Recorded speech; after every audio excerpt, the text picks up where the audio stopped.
कर्म का बंधन अवश्य निर्मित होता है, किंतु कार्य का बंधन निर्मित नहीं होता पार्थ।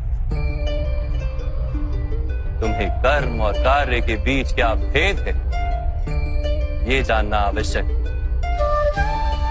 सभी कर्म कार्य, किंतु सभी कार्य कर्म नहीं। कर्म उस कार्य को कहते हैं जिसके साथ फल की आशा जुड़ी। मनुष्य जब भी सुख की, संपत्ति, प्रशंसा की आशा रखकर कोई कार्य करता है तो वो उस कार्य के फल से बंध जाता है। जब किसी कर्म को फल की आशा से किया जाए तो उसे सकाम कर्म योग कहते हैं, और जब किसी कर्म को बिना किसी फल की आशा से किया जाए तो उसे निष्काम कर्म योग कहते हैं। इसी कारण से उसे बार बार जन्म लेना पड़ता है। वास्तव में मनुष्य को कोई कर्म नहीं बांधता, उस कर्म से जुड़ी आशाएं उसे बांधती।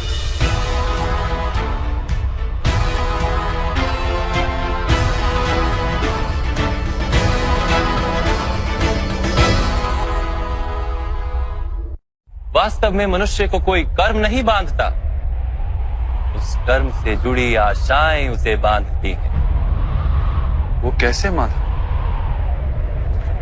यदि इस युद्ध में तुम्हें विजय होने की आशा है तो पराजित होने पर तुम्हें भीषण दुख होगा, और वो दुख तुमसे कोई अन्य कार्य करवाएगा जिसके लिए तुम्हें दूसरा जन्म लेना पड़ेगा।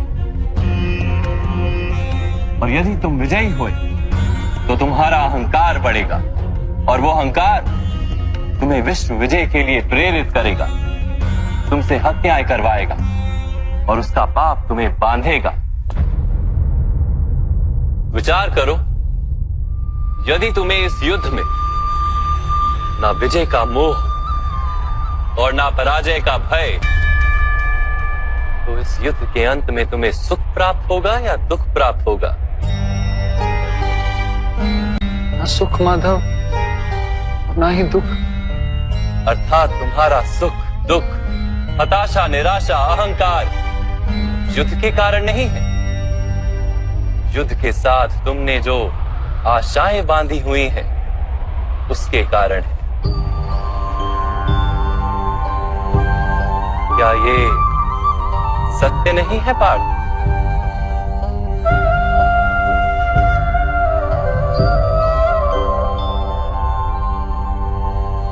सुख दुखे समे कृत्वा लाभा लाभो जया जयो ततो युद्धाय युज्यस्व नैवं पाप मवाप्स्यसि।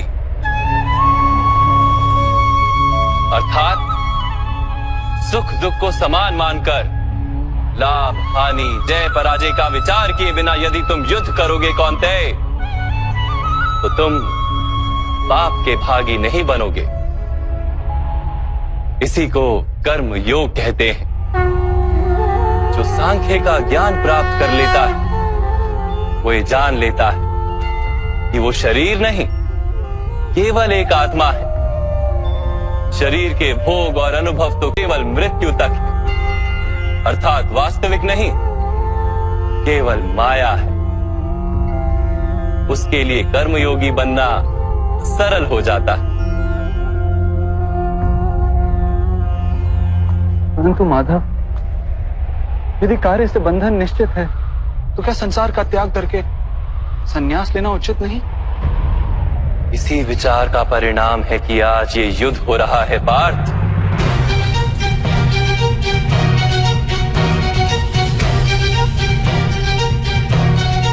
विचार करो, जब सत्व गुण से भरे धर्म को जानने वाले लोग कर्मों का त्याग करते हैं, तब अधर्म से भरे लोग भी संसार को चलाते हैं।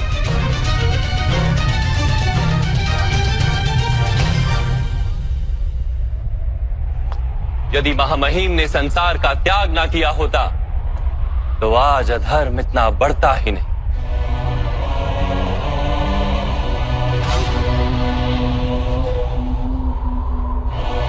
और तुम्हारे पिता ने यदि संन्यास ना लिया होता तो आज भ्राता युधिष्ठिर सुख से राज कर रहे होते।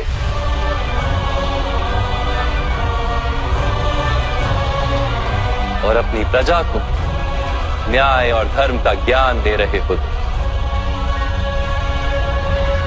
किंतु दुखदायक बात तो यह है पार्थ कि सत्वगुण से भरे मनुष्य ही संसार को लाभ दे सकते हैं, किंतु वो ही संन्यास का विचार करते हैं। जैसे जल तो भाप बनकर उड़ जाता है और कीचड़ कीचड़ वहीं पड़ा रहता है, वैसे सत्वगुणी सज्जन लोग तो संसार का त्याग कर देते और तमस से भरे अधर्मी लोग संसार में कार्य करते हैं।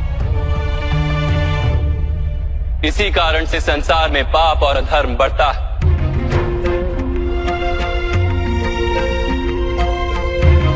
किंतु कर्मयोग इस विचित्र स्थिति से सारे संसार का रक्षण करता है। कर्मयोगी फल की आशा का त्याग करता है, किंतु कर्मों का त्याग नहीं करता। वो इसी संसार में रहता है, सन्यासी की भांति सारे कार्य करता है, किंतु उनमें लिप्त नहीं होता।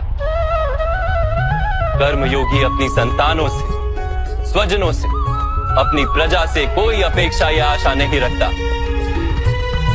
स्वयं उसे संन्यास का लाभ होता, किंतु समाज को संसारी की भांति लाभ देता। मनुष्य अपनी संतानों के सुख के लिए श्रम करता है माधव। अपनी संतान से सुख की अपेक्षा कैसे न रखे? मनुष्य अपनी संतानों के लिए जो भी करता है वो व्यापार है या प्रेम पार? प्रेम माधव। तो फिर अपने कार्यों के प्रति फल की इच्छा क्यों पार? भविष्य का लाभ तो व्यापार में देखा जाता है, प्रेम में नहीं।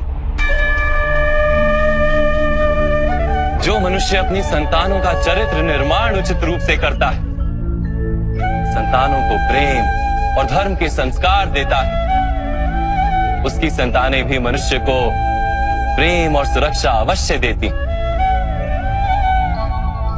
संतानों के कर्म, स्वजनों के व्यवहार उनके कर्म है पार, और जब उनके कर्मों पर हमारा कोई अधिकार नहीं होता तो उनसे आशाएं और अपेक्षाएं रखने का क्या प्रयोजन? यदि गहन विचार करोगे पार्थ तो शीघ्र ही ये जान लोगे कि जीवन में ऐसा कोई कार्य नहीं है जिसके साथ आशाएं और अपेक्षाएं जोड़ना अनिवार्य हो। जब सृष्टि ही परमात्मा है और मनुष्य स्वयं परमात्मा का अंश है तो सारे कार्य परमात्मा ही करते हैं, मनुष्य स्वयं कुछ नहीं करता। यही कर्मयोग का मूल सिद्धांत है पार्थ।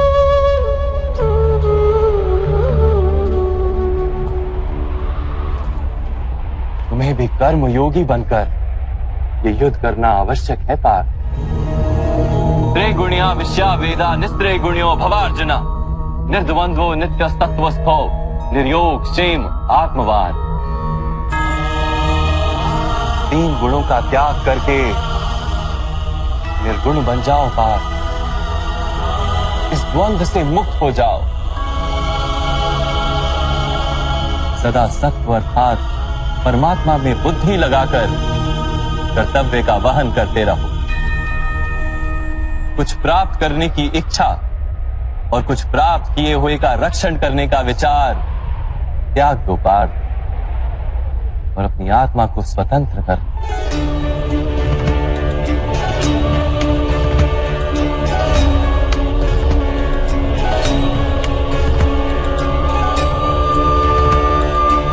स्मरण रहे पार्थ,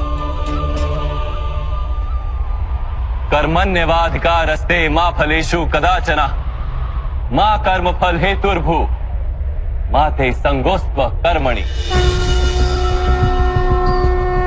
तुम्हारा अधिकार तो केवल कर्म करने का है, फल तो ईश्वर के हाथ में। इसलिए न कर्म से भागना उचित है और ना ही कर्म के फल की आशा रखना उचित है।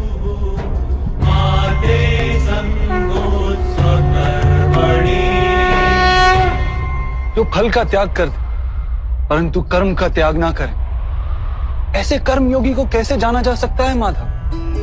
विश्या विनिवर्तन्ते निराहारस्य देहिनः रसवर्जम रसोप्यस्य परम दृष्टवा निवर्तते। सुनो पार्थ, जो स्वाद से छूटने के लिए भोजन का ही त्याग कर देता है, वास्तव में उसके मन से स्वाद की लालसा कभी जाती ही नहीं। उसे दोहरी हानि होती है। एक तो वो निर्बल हो जाता है, जिसके कारण परमात्मा को प्राप्त करने का जो प्रयत्न अनिवार्य है उसे वो नहीं कर पाता, और दूसरा, सदा ही उसका मन स्वाद की लालसा से भरा रहता है। इसलिए भोजन का त्याग करने से उत्तम है स्वाद की लालसा का ही त्याग कर दिया जाए।